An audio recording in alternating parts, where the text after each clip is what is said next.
recording. All right, it is 10 a.m. I'm Russell Zerbo, an advocate with the Clean Air Council, and we have a really fantastic group of people assembled today across the state of Pennsylvania that are going to talk about the lived experience of dealing with natural gas infrastructure in Southwestern PA, is in addition to Southeastern PA, Washington and Delaware counties. And the context for all of this is that there is a lot of action happening on the federal level with methane regulation.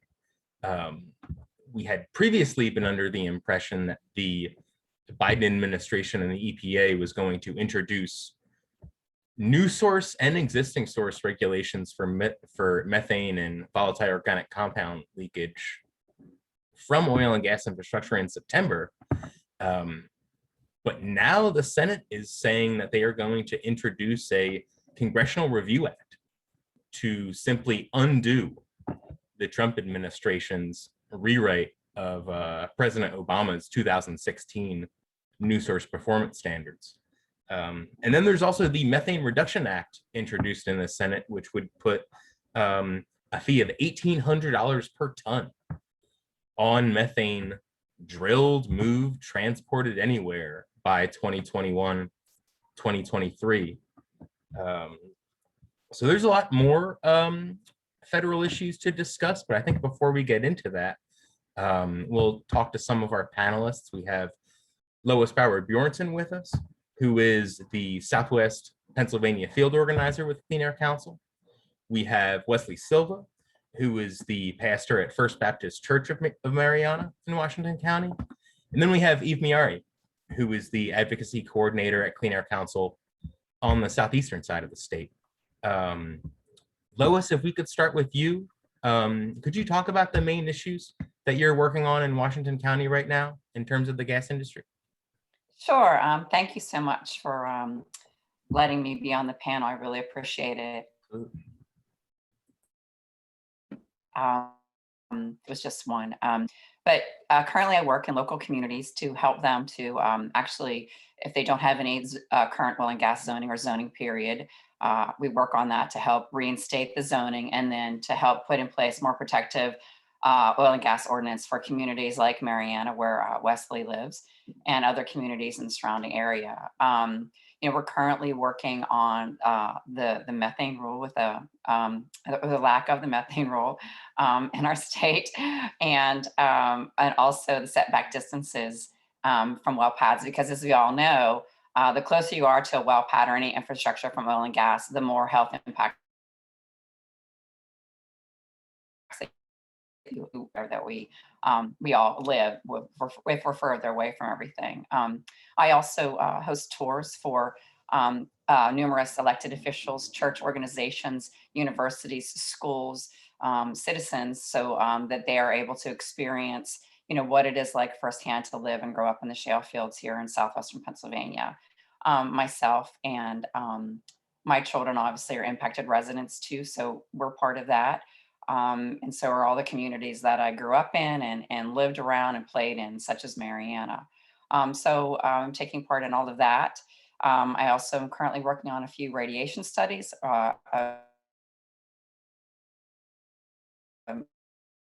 radiation levels around oil and gas. I hope I'm not missing anything. I probably was one of 5 families that were involved with a tremendous reporter, Christina Markusik, with Environmental Health News. And it was all related on what gets into people's bodies around oil and gas. And it was one of the first studies ever done. So we hope that we have a larger study done after that. But I can tell you that the results were shocking. So yeah, so we'll talk about that later, but I'll give, I think Wesley's next to speak a little bit, so. Yeah, thanks, Lois. And those, I put the protective buffer campaign that Clean Air Council is doing in the chat. That's such an important issue because there's a local, long history in Pennsylvania of local zoning ordinances being challenged by the state, by the federal. There's so many different permittings that you need, and a lot of times localities just get ignored there's been a lot of attention right now to all of the there's 49 to 64 new fracking waste facilities being proposed in the state, and they had to get federal approvals, which sort of happened very quietly, and now they're trying to skip various local levels to get their state permits in a few townships that are challenging those. So yes, that's extremely complicated. Pastor Silva, what is your involvement on this? What's been your experience trying to promote public health in your area? Well, it's been one of those moments where everything kind of hit us real suddenly. I used to be a former council president for Marietta Borough, and one of the things that we saw was it starts real gradual. They come in and they kind of throw money around. They get to a point where they want to interact with the community. So it looks like a pleasant experience. And a lot of people embraced it in our area until they started setting up for their fracking. And once they started setting up for their fracking, then everything started to come apart. Our roads started to be destroyed. We had one road closed down for almost a year from the trucks going back and forth. We also had a lot of impact from noise, smells, sounds. Late at night, you could hear, it sounded like you were on at an airport. It was just this loud, roaring noise. And then there was the flaring. The flaring would keep a lot of the residents up at night. We tried to put in zoning to just kind of regulate how things were going. And we had a couple of entities come in and literally disrupt the meeting to the point where we were so apprehensive about having another meeting for fear that they would turn out again. They were really disruptive. They brought all types of people with them. Normally we have anywhere from 8 to 10 people at our meeting. We went from 8 to 10 people to 50 or 60 people. And everybody was saying how good it was for the community, what they were trying to do, how it was going to be beneficial, how it was going to offer jobs. And then as it progressed, there really weren't any job openings for anybody local. They had their own people already. There weren't any benefits as far as things that they would do for the community. And an example is one community, they signed a check because the community was raring to have them in there. They sent a check to their public library for $22,000. And then they turned around and they gave our library $1,200. So it's things like that where we just sit there and we started challenging them from the very beginning. And that brought a lot of opposition because they were saying they had an outdoorsman group with them saying that they were going to do things to improve fishing. They were going to donate to camping, things like that. And nothing ever came to fruition on that. So for communities going forward, I would advise them to really, really consider it's not so much about the funding that they can offer, but about what they're going to do to the communities. Here, it pretty much destroyed our community. Even the relationships that a lot of people had, it divided the community in half. Yeah, and you're just talking about, the immediate infrastructure effects. That's a huge, it's not exactly with the natural gas industry, but in Philadelphia, we're dealing with that constantly, just in the effect of, any sort of construction having long-term negative effects on the community. And it's really troubling to hear, that one-time donation to the library, that's not a long-term fix for the infrastructure in your community. And again, you're not even talking Exactly. about the air pollution issues or the negative health effects that we'll talk about later in the environmental health news study. Eve, we were just talking about a similar noise issue in Delaware County that kind of mirrors what Pastor Silva was talking about. Yeah, hearing both of you speak about what's happening in other parts of the state are very reminiscent of what's happening in the Southeast, although we're dealing with different types of infrastructure in the Southeast and the western parts of the state. You're dealing with the fracking wells, and as we move across Pennsylvania and down to the Southeast, we're dealing with the pipelines and the refineries. So it's sort of at every stage of the process of extraction to transporting to refining. Residents are dealing with similar issues. You say noise and it's sort of hard to wrap your head around just how difficult that can be. But we had one situation in Middletown Township, Delaware County, where Sunoco Energy Transfer was given a 72-hour waiver on the local noise ordinance so that they could do a pipe pullback. It lasted 70+ days. And it's not just a little bit of noise. It's a constant, very high decibel vibration, lights all night long, to the point that residents could not stay in their homes. So these are not just minor inconveniences. People experience their homes shaking, they experience that noise and vibration. Just at every stage of the process, residents are impacted negatively. So I work primarily in Delaware and Chester counties. In the southeast of Pennsylvania. Residents in our counties are impacted by the Mariner East Pipeline project, has been ongoing for years, both construction and operation currently. We have other pending pipelines. Adelphia is another one. Penn East is looking to build across the northeast part of the state. We work with residents in Marcus Hook, Trainer, Lower Chichester area who live around the refineries. And that's a whole other slew of issues of, residents who are living with constant flaring and houses vibrating and public health impacts, chronic migraine headaches, burning eyes, nausea, things that just become sort of ever present with the constant discharges into the air. And then of course, water issues as well. So it really runs the gamut. We've seen everything from wells contaminated to sinkholes. You talked about the disruption to roads. We've had sinkholes in roads. We've had roads blocked. Yeah, it's definitely more than just an inconvenience. It's a public health risk ongoing through construction and operation. And then of course, there's the safety risks as well.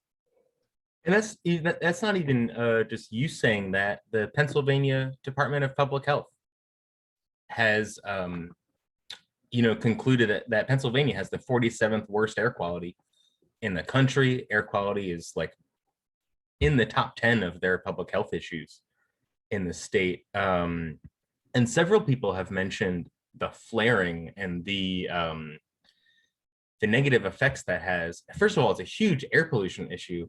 And second of all, it really gets to the methane leakage aspect of this. That flaring is literally just burning off their stuff.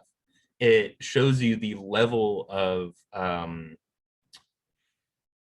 how it matters to them, and I think it's so beyond the perspective of public health workers. Like, why are you just letting this go? And it's never going to. I feel like a lot of people who are associated with environmental groups or trying to make this action happen at any level, they just keep saying that. And the technology, the quote unquote technology to fix it, is to tighten the infrastructure. It's not that. Pastor Silver and I were talking about mercury before we came on, and that was at least, a piece of technology that you had to buy and turn on, a mercury scrubber.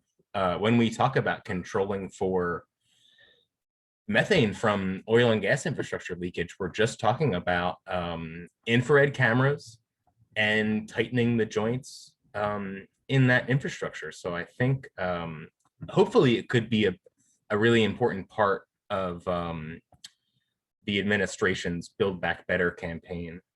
I thank you, Doug, for raising your hand. So I was really happy. I'm going to make Doug Kripke a panelist. I had sent a message to some of our supporters and Clean Air Council members and supporters, and if people wanted to contribute to this panel. And I was really happy that Doug reached out to me with a unique perspective. Doug lives in Philly, so we were talking about how we're hearing about, the extraction parts of Washington County, the transmission and refining that's happening in Delaware County. But as Philadelphia residents, we're just kind of in the middle of all this. Philadelphia has the biggest public utility in the country. That's a gas utility. So Doug, thank you for coming on today. What are you thinking? What's your reactions to what you've heard? My reaction is, we know these energy companies are profit driven, right? So they come here to make money, and they're gonna get away with as much as they can, unless the government's holding them accountable. So it's an interesting balance, right? Because we do need this energy. We need to be able to turn on the stove and heat up our food, right? But how do we do it in a clean way? And it's clearly not up to the energy companies themselves. They're profit driven. They have that motive. So it's up to the government holding them accountable. And then how do you make that happen, right? What regulations need to be in place? Because historically, when these energy companies come in, they make a mess, and then, they make their profit and then they move on. So. Yeah, and it's really, Philadelphia Gas Works right now is in the middle of a diversification study, which even of itself, it's, Michael Bloomberg has given the city a few $1 million to, look at the future of this very large gas utility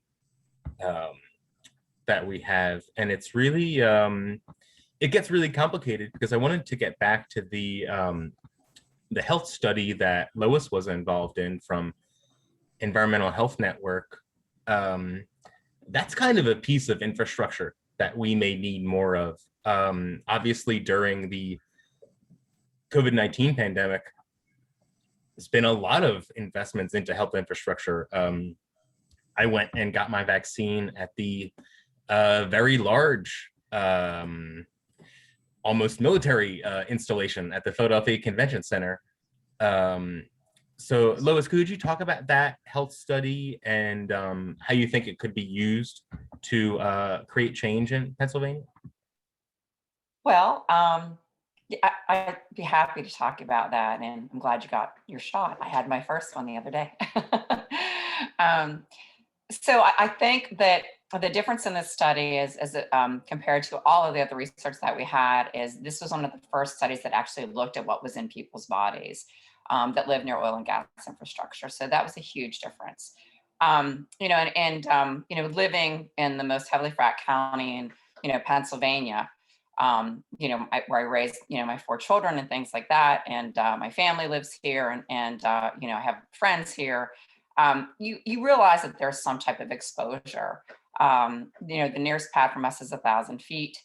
But as I told Christina, after looking at the reports, I was really sort of blown away with the amount of exposure and chemicals that were in our body. And every single chemical, even the ones I didn't recognize, were indicative of fracking chemicals, or component to a fracking chemical. So there was no really, you couldn't say that this wasn't, related to where we live. The other thing that was interesting is my children, I have 4.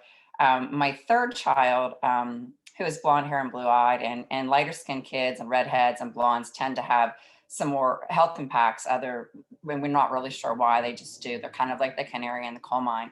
There were levels of chemicals in his body and mine that exceeded, that were at 100%. this wasn't at 2%, 5%, 10%, 50%, 100% of these chemicals in your body. And, so for me, it's a little unnerving, to have that in my body. But what I consider really more upsetting is what's in my children's body, because they've grown up here. And, this is Scenery Hill. This is a beautiful place to live. There's scenic rolling hills. You wouldn't know what was going on around you unless you're really looking for it. And so this study, I was able to help Christina to really get a couple other families involved in the study that I knew of from different counties and different parts of Washington County. So there were 5 families involved, and we all had these high levels of chemicals in our body. And we all have lived either really close to oil and gas, or some have a well pad in their backyard, and some even that do not have a well pad in their backyard or not much infrastructure have high levels of benzene exposure. So this is an extremely, this is a study that can be used to show people that there's not much debate here. And there's a lot of people saying, well, this is a small study. So we hope that a larger research group picks this study up and, has 105 families in it, as Christina said, as opposed to 5. And when we initially did the study and Christina came to me and I said, oh yeah, I really want to be in it. And I said, well, how many people? And do you need, because I have like a list, so there's tons of people, like I couldn't involve Wesley's family in it because it just wasn't large enough. I'd love to involve Wesley's family in it. So we hope too that legislators, what I've been able to do is share it with the legislators that have been out on the tour and share it with the governor's office and the DEP. And, not that these are my friends, but these people know me on a personal level. So I'm hoping that they can take a look at this and go, well, like I know Lois and I know her kids, like, they've known my kids since they were little because they've been to Harrisburg and DC so much, and that they could take a step back and maybe not just say, oh, that's, this is another person that I met with. And, oh, well, this is that one person, but maybe that they could just say, but I know these people. And hopefully that will help change some legislation and, moving forward. That's my big hope. And it's really miraculous how quickly y'all have been able to put that study into people's hands and get the public attention on it. There was already state senators in Amarato and Muth, I believe. Senator Muth. Yes. And, right. And Representative Inamarato and Representative Otten, they had a letter that went to the governor, and 33 legislators actually signed it. And, Senator Muth was kind enough to share that with myself and Kristen prior to it being signed. So in the state of Pennsylvania, 33 legislators are a lot to sign, saying that, oil and gas is harming people. So I was very happy with that. And, I hope that more legislators see that and sign on as well. Yes, I will find the study and post it as someone wisely commented in the chat. Eve, you're really close to, we've been talking about the different levels of this infrastructure, and Delaware County is uniquely just in the center of all of it. We've been Clean Air Council supporters will see that we're commenting on the water discharge at the Trainer refinery right now, which has implications for the fuel we use in airplanes. So how do you reconcile, your personal energy use with what you see around you? Right. So that goes back a little bit to what Doug was saying about how, we haven't transitioned our lives off grid. We are still, I'm still living in a house with electricity. I do get gas to my house. And so how do you sort of reconcile that? Of course, we can all make individual personal lifestyle changes, but ultimately, the real change is not going to come from each person switching out a light bulb. It has to come on a much larger level. What I wanted to go back to is a comment that Dwayne made about the sacrifice zones in the chat.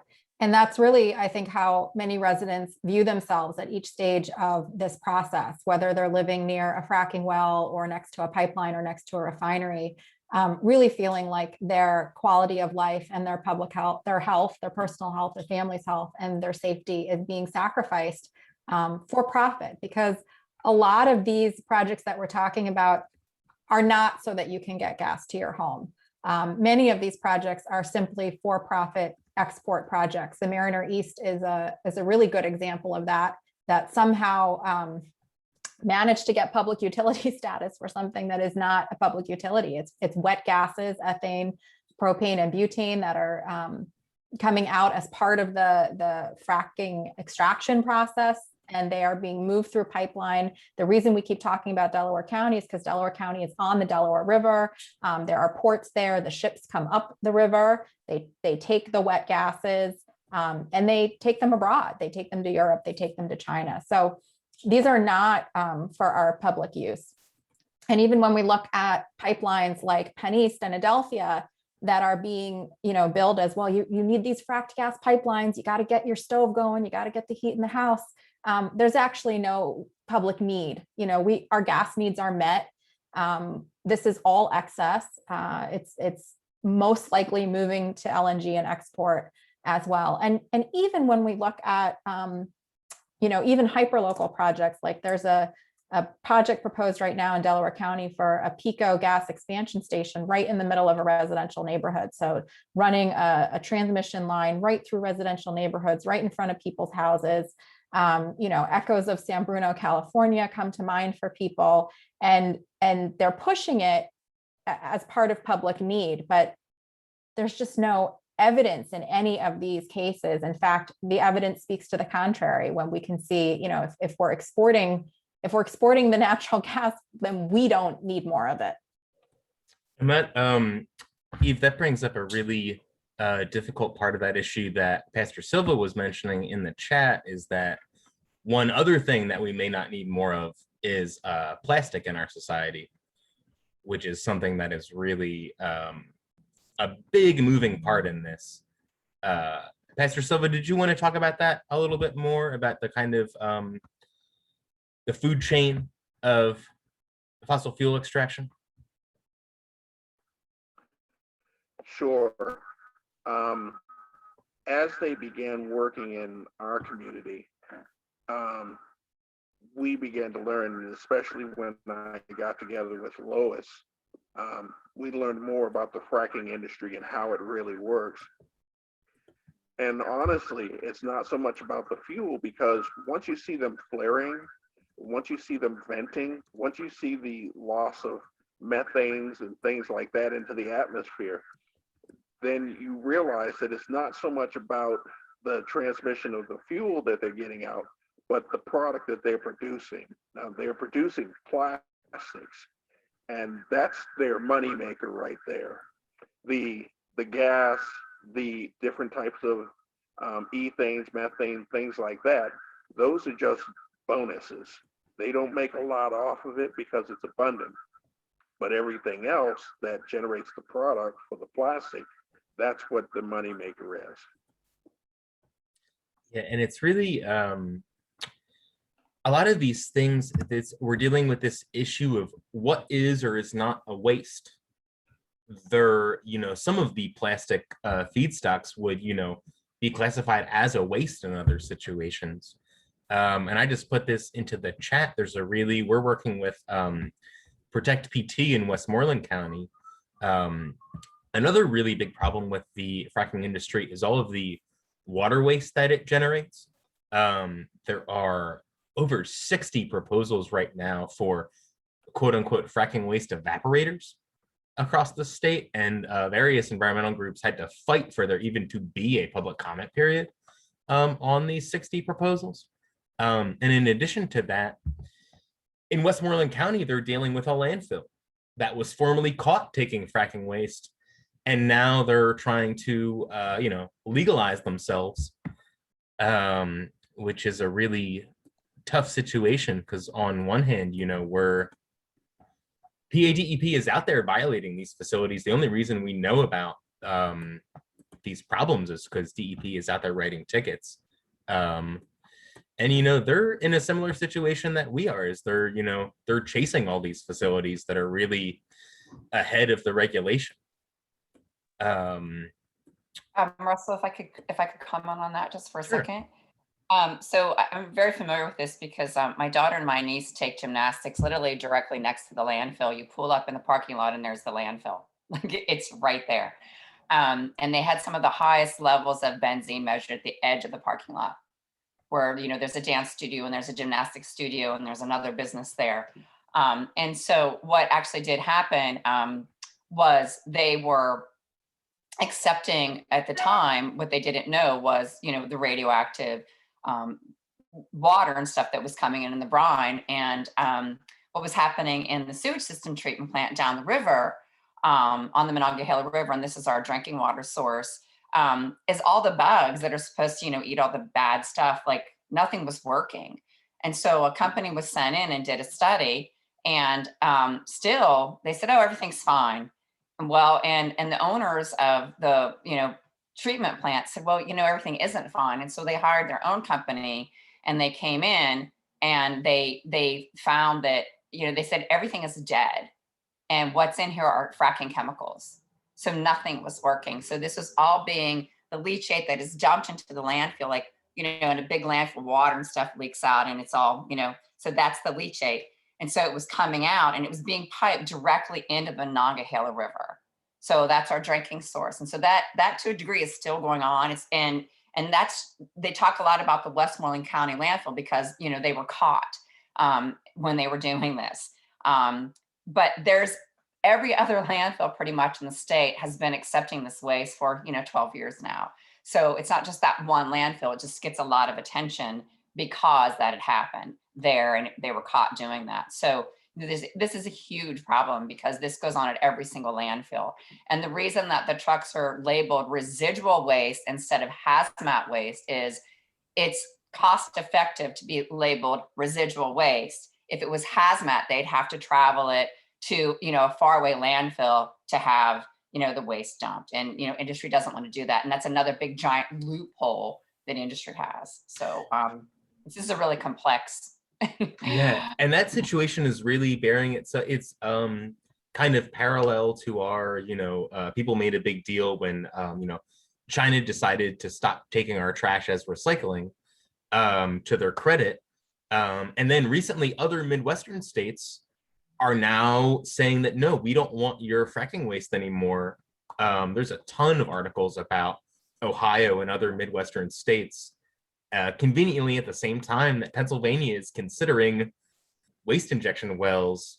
Other states in the Midwest are saying, no, you can't push this on us anymore. And Lois, even in addition to that, Eve and I and some other people in our Delaware County team were working on the there's a pretty infamous sewage incinerator in Chester, Pennsylvania, and we realized that a quarter of their waste stream was industrial waste, supposed to be a public sewage incinerator. And get this with what you're talking about, they were then accepting landfill leachate.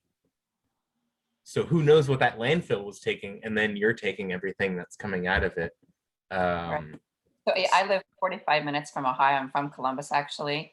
And I have, family over there. So I'm 45 minutes from Belmont County. And, we know literally in front of my house, if the trucks are heading out of Pennsylvania, they're going to dump. If they're heading in, they're coming to fill up. And you just know that, and I also know that, they dump this into the water treatment plants in Columbus. So Columbus is kind of like a bubble like Pittsburgh. And you think, oh, this isn't going to touch us, but it's all around them. It's being dumped directly into their water source. So yeah, it's pretty awful. Yeah. Eve, do you care to talk about, you've been doing a lot of organizing in townships in Delaware County who are dealing with, sometimes it's a sewage incinerator, sometimes it's some of the other infrastructure that you were talking about. Yeah, I mean, so broadly, I've been working on issues in communities in Delaware and Chester County that are impacted by pipelines. The primary one has been Mariner for several years now. Mariner is sort of a good example of how not to build a pipeline and why we probably shouldn't build more. we've had all manner of issues along the Mariner pipeline, including, literal sinkholes, just the ground falling out from underneath. So that's been hugely problematic. There are other issues in the area, of course.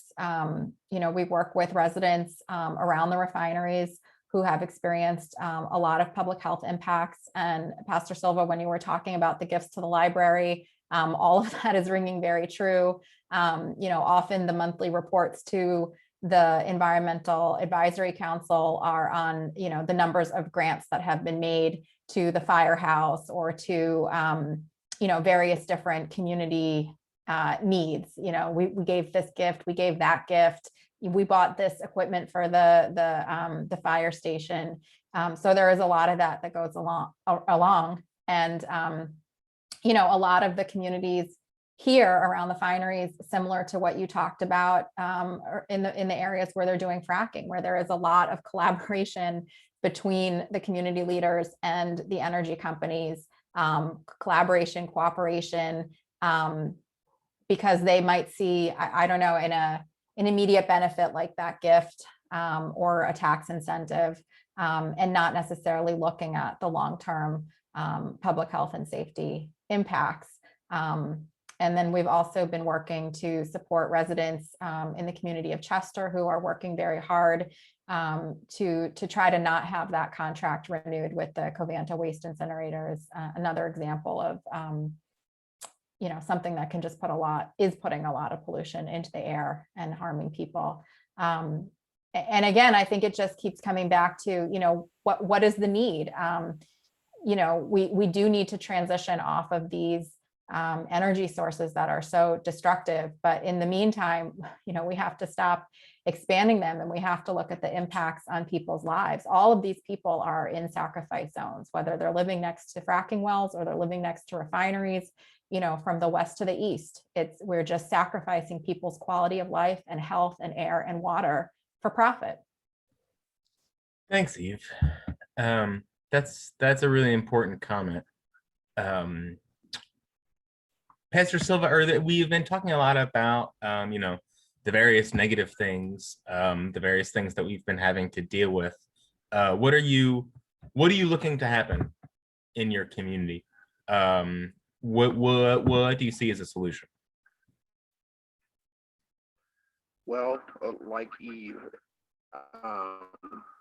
said earlier, it impacts residents, children, pets, everything.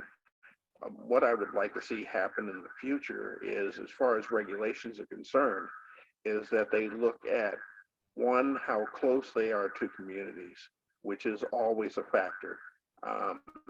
Two, where the waste goes, what they do with it, because they're not really concerned about the communities that they're in until something's been brought up, and then they hide it. Three is that a lot of their operations be monitored through the night, because during the day we only see part of it. We see the trucks moving, we see guys standing around next to equipment, we see the frac tower up, but we don't hear anything. And then the sun goes down and all this stuff comes alive, and chemicals are being moved, things are being transported, and it's not good for the community, because the residents suffer due to the impact of light, noise, vibration. Homes are affected because of the vibrations that happen. We had a landslide here. So these are some of the things that they really need to consider when they're going forward for other communities. And these are things that new communities to fracking need to be aware of.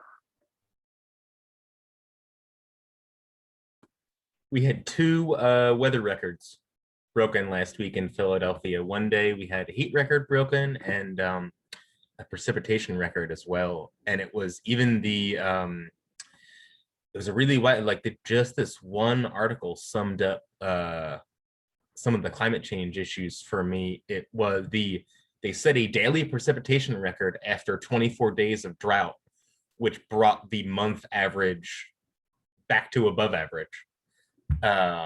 and there's real, when you're talking about a landslide and geological effects, it's not just that you're breaking the record, it's this kind of up and down cycle that has really dangerous effects.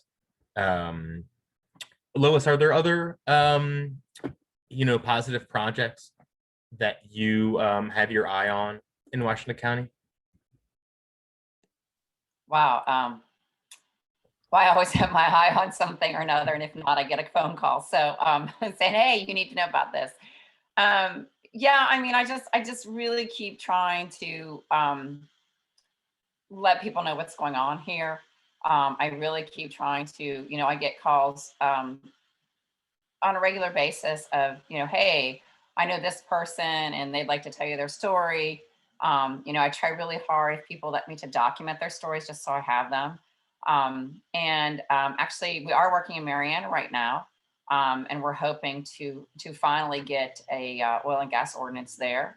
And I am working with West Bethlehem Township, which butts up to Marianna Borough.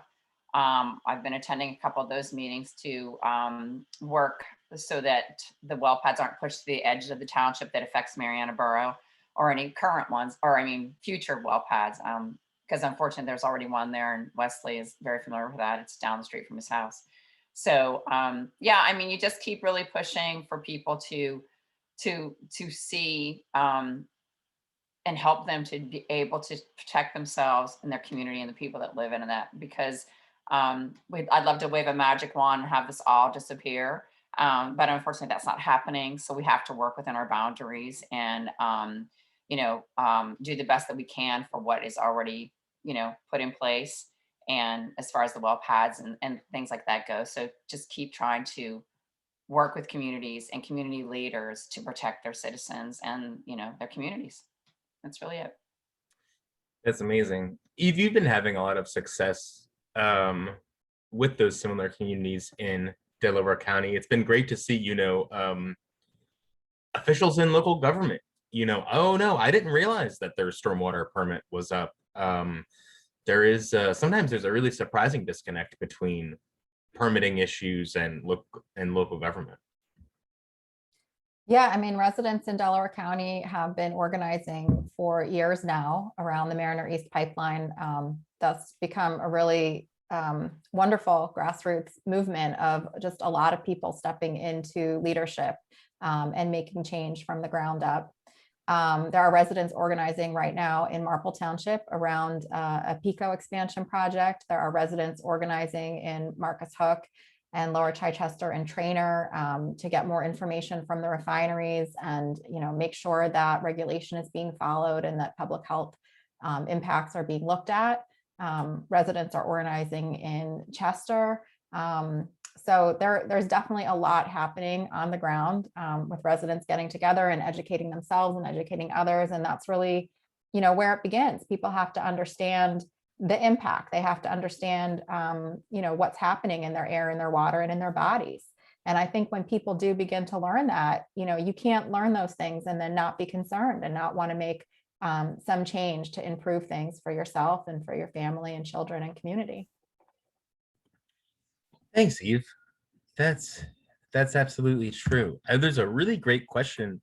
Thanks, Dwayne, in the Q&A, and it was literally something that we have been working and talking about, trying to incorporate. We've been talking a little bit about local planning documents, but so that was an issue with this Trainer water permit, the industrial water discharge permit at the Trainer refinery in Delaware County. They didn't acknowledge that there was a local comprehensive plan in Delaware County. So then we read the plan and found that there's all this positive information about the impact that green space and riverfront access and recreational space will have on communities. So yes, that's a huge, using planning documents to engage with state and federal governments, I think, is a really great tactic. A lot of times, and planners will be the first to tell you this, they are writing those documents without an eye for enforcement. Those documents are intended to be tools for you to get and take to someone else. So Dwayne, that's a great point. It's something we're actively trying to do at the Clean Air Council. That was a big part of our campaigns around the Philadelphia refinery, trying to use existing Philadelphia planning documents to say, hey, there's nothing in this planning document about propping up a 160-year-old refinery. Everything in your planning document talks about greening and improving public health in places.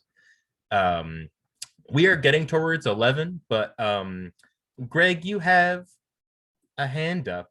I have unmuted you if you would like to ask a question. Yeah, hi. Hopefully, can you hear me? Yes, sound good. Great. Yeah, I just wanted to really thank you guys for having this meeting. I'm one of the residents that's surrounding the Marple Township proposed Pico plant, and I just wanted to come on and thank Eve and some of the other individuals that have been helping us. Talking about the grassroots movement. We're trying to do that here in Marple Township. I think the answer to stopping our reliance on a lot of these fossil fuels and natural gases by preventing infrastructure projects like the one that's being proposed in Marple Township. They're proposing, a plant to distribute future gas supply in the next 10 years that they supposedly are foreseeing by building a natural gas, basically gate station expansion plant in a residential neighborhood, even though the township has denied it. So Eve and others that we've been working with have been extremely helpful, and organizations like the Clean Air Council, as well as others, have been, extremely patient with us as we learn. This is our first time as neighbors and residents working through this. And I'll post our, website in the chat if anyone's interested in helping or learning more about what we're doing. We're having a town hall meeting this Thursday. And we've been very fortunate that our politicians are on our side and are supporting our project. So I just wanted to come on and thank all of you for having these types of meetings, because it helps. You guys are around this all day, and some of us that are just getting thrown into this, like the shell, are moving in next door without our permission, without our control, and we have to become experts overnight and fight against large corporations with bottomless wallets. So all of this information and help and support that everyone has provided are especially helpful for grassroots movements. So I just wanted to say thank you for all your help. Oh, thanks, Greg. That is so on the nose, talking about how the gas industry will use transmission and infrastructure projects as ways to lock you into certain, okay, well, we built this thing, now everybody has to live off natural gas for the rest of their lives. But I do, trying to approach it from a positive perspective. I think they're, with the promises of the Biden administration, this Build Back Better campaign, carbon neutrality by 2050, this is an infrastructure campaign. And when we're talking about public energy infrastructure, we're talking about an area where the federal government has a lot of power in terms of coming in and establishing these networks. And then you have still existing public utilities like Philadelphia Gas Works. There's still room for public utilities in the United States and the state of Pennsylvania, even though some other utilities are trying to sell themselves in the state of Pennsylvania. Huge problem with the privatization of sewers, I think, is going in the opposite direction in terms of we want, better public infrastructure that's going to improve public health rather than locking us into use of fossil fuels. I want to offer up the last word to our panelists. I really appreciate everyone's comments. Thank you, Doug, for reaching out and having a great perspective on this. And Greg, I really appreciate all of your support, and the other panelists who were, or not the other panelists, the other attendees who were chatting their ideas. Panelists, Eve, Lois, Pastor Silva, any parting words? Well, I'll go I first. would. Or no, Wesley, you go ahead. You go. Okay, Lois, you go first. Okay, quick. Wesley's heard me say this, and I say this all the time. and it's just something that as you're doing this work, and even if you're doing it on the level that we all do it on, or if you're a community resident, or you're in a council or something like that, you have to keep moving forward. And it's the old sayings of the squeaky wheel gets the oil, and you do.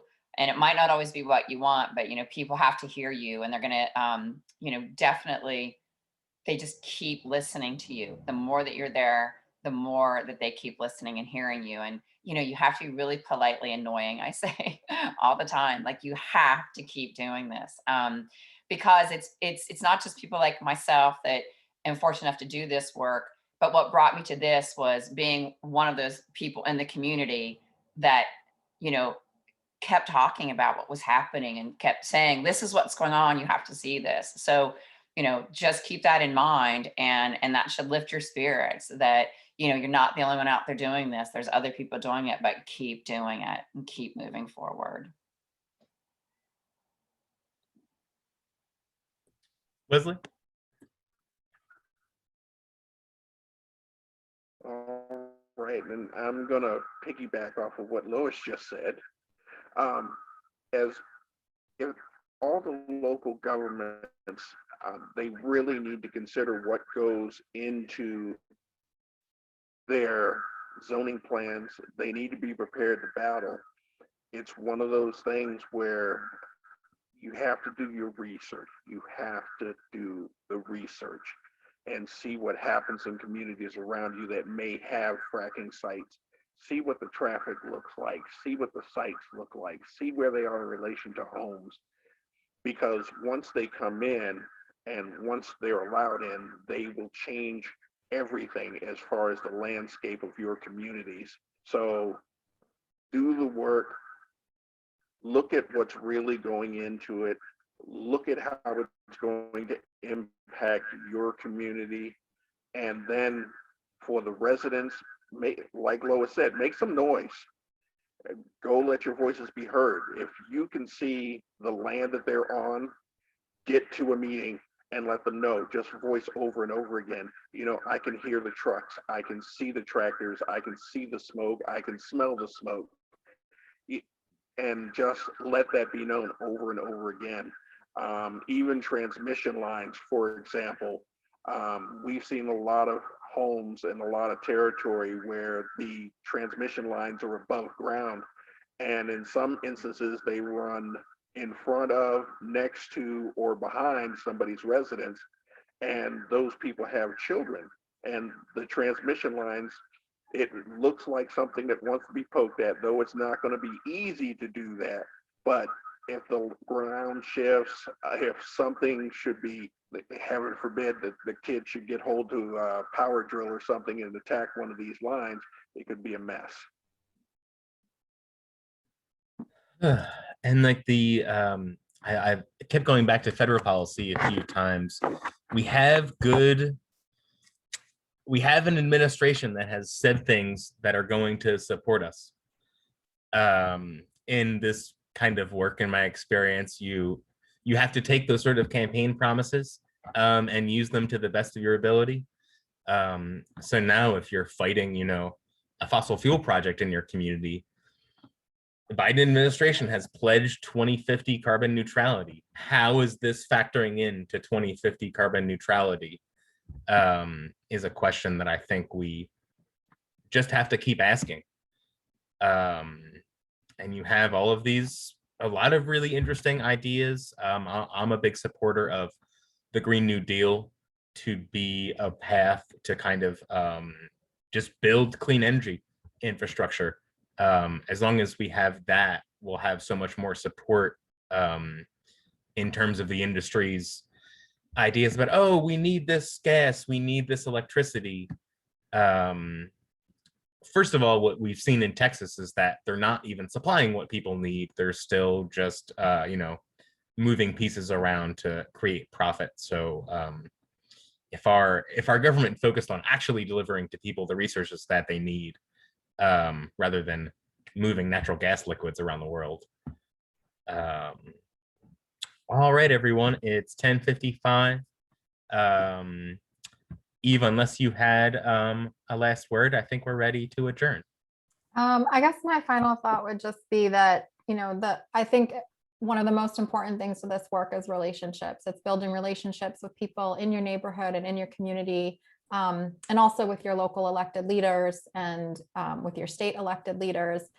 Community power comes from interpersonal relationships, and I just can't emphasize enough how important that is. And we've seen people build relationships with each other and with their community, and then go on to run for municipal leadership and state house leadership. And this is how we make change. It starts with getting to know your neighbors and talking about the issues, and working together and getting that support, because nobody can do this alone. It's too big.